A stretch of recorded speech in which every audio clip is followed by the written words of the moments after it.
D'accord. Me rejoignant aujourd'hui, j'ai le colonel Douglas McGregor. Merci beaucoup d'être revenu.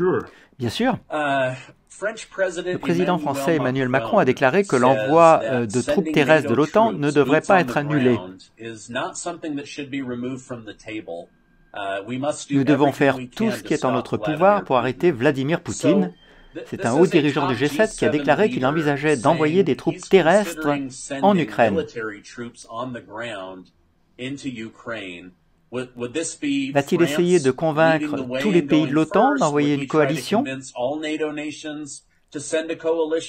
Ou ce Macron veut-il se montrer comme un dur à la télé? Je pense qu'il n'est pas un rôle sérieux dans tout cela. Tout d'abord, vous devez comprendre qu'il n'a rien à envoyer. L'armée française est une force très légère conçue pour l'Afrique du Nord. Un de mes amis à la retraite de l'armée française aime à dire que l'armée française est conçue pour la chasse africaine. L'armée britannique est plus petite, de faible capacité, et peut probablement aller au Belize pour fournir des secours d'urgence ou calmer les émeutes à Belfast. C'est tout. L'Europe a peu de pouvoir. La seule force à être puissante, la force puissante dont l'Europe dispose est l'armée allemande qui a été presque complètement détruite. Il faudra des années pour se remettre des dommages qui lui ont été causés depuis 20-25 ans. Il ne reste plus que nous à la fin. Nous venons de supprimer 24 000 places de l'armée régulière parce que nous ne pouvions pas recruter de nouvelles recrues. Alors on les a coupés. Ils parlent désormais comme ils le faisaient par le passé. Au fil du temps, les généraux l'ont fait à plusieurs reprises. Ils ne changent jamais la force, ils ne le changent jamais, ils ne s'adaptent jamais, ils ne se réorganisent jamais. Fondamentalement, tout ce qu'ils ont fait, c'est l'enlever. Donc au lieu d'avoir 3 bataillons dans une même organisation, vous en avez 2. Au lieu de 4 compagnies au sein d'une même organisation, vous en avez 3. En d'autres termes, ils ont vidé la force. Franchement, les cartes dans les mains de l'OTAN sont très faibles. Nous bluffons et nous en sommes une partie importante parce que nous n'avons rien à livrer. C'est ce que vous appelez au poker les mains des morts. Les Russes ont une grande force. Ils ne bluffaient pas, ils ne menaçaient pas. Mais ce qu'ils ont fait est de dire très clairement que si nous les attaquons, si l'OTAN attaque la Russie de quelque manière que ce soit, d'une façon ou d'une autre, alors l'OTAN entrera en guerre avec la Russie. Maintenant, très récemment, au cours des dernières 24 heures, selon certaines informations, davantage de missiles balistiques à longue portée équipés d'ogives nucléaires se sont déplacés vers le nord et l'ouest de la Biélorussie et d'autres régions plus près de l'ouest. Je pense donc que Moscou a fait tout ce qui était possible pour montrer qu'elle était très sérieuse. On n'a jamais été sérieux. Si on est sérieux, nous n'avons pas besoin d'une guerre par procuration, vraiment. Nous ne sommes pas sérieux. Nous avons donc construit nos capacités militaires sur la base du peuple ukrainien. L'Ukraine, en tant que nation, a été détruite. Tu as ce bâtard, une organisation criminelle corrompue qui se fait appeler le gouvernement ukrainien.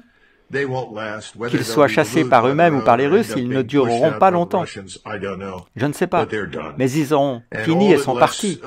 Tout ce que la Russie a à faire maintenant, c'est de reprendre Kharkov. Ils le feront. Ensuite, ils reprendront le contrôle d'Odessa. Historiquement, c'est une ville russe.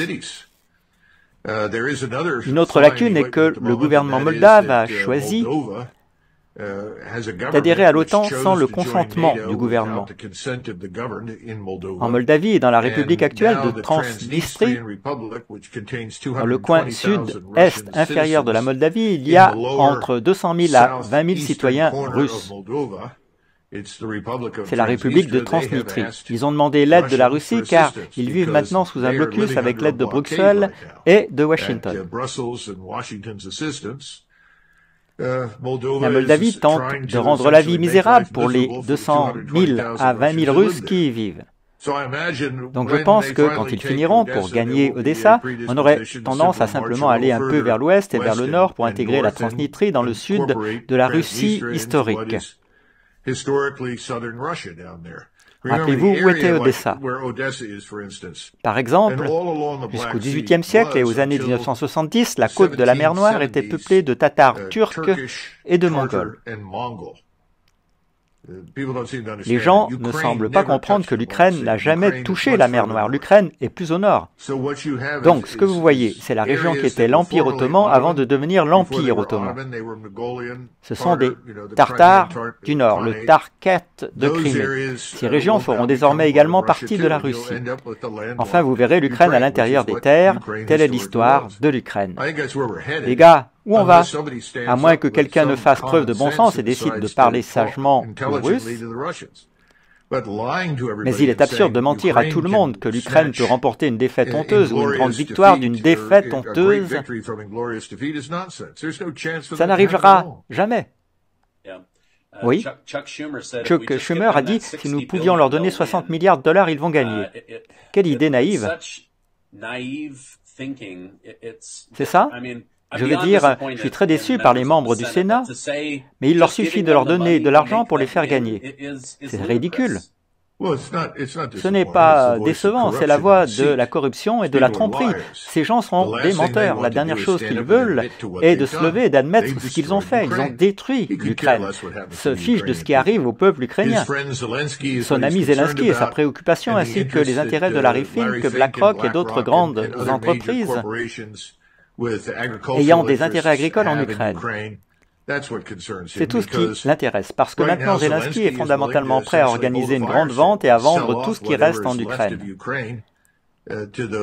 Pour les capitalistes occidentaux associés au sénateur Schumer et ses amis, c'est du banditisme, ce n'est pas... Toute forme de diplomatie ou de stratégie militaire nationale a un sens et mérite d'être rappelée. Victoria Nuland a récemment dit à tout le monde dans un talk show que si nous donnons plus d'argent à l'Ukraine, vous ne comprenez pas que la majeure partie de l'argent reste ici parce que ça achète des armes, de la technologie et des capacités. Donc ça permet à l'usine de continuer à fonctionner et pendant ce temps, tout ce que vous savez finira par arriver en Ukraine, mais pas pour un moment. Mais le plus important, c'est que la plupart de l'argent a été récupéré. En d'autres termes, c'est resté aux États-Unis et une grande partie est allée aux actionnaires de l'industrie et à certains électeurs pour payer leur travail. Beaucoup d'entre eux seront réintégrés au comité d'action politique permettant à des gens comme Mitch McConnell et Chuck. Au fait, le cartel de la drogue, je suis sûr que je vous en serai très reconnaissant car ils ont déjà parcouru le Mexique avec des systèmes de missiles Javelin. Je pense qu'ils ont beaucoup d'autres choses grâce au marché des armes et à des endroits comme le Kosovo ainsi qu'à d'autres endroits dans les Balkans et au Moyen-Orient où ces armes sont recyclées et revendues à des fins lucratives grâce à cela.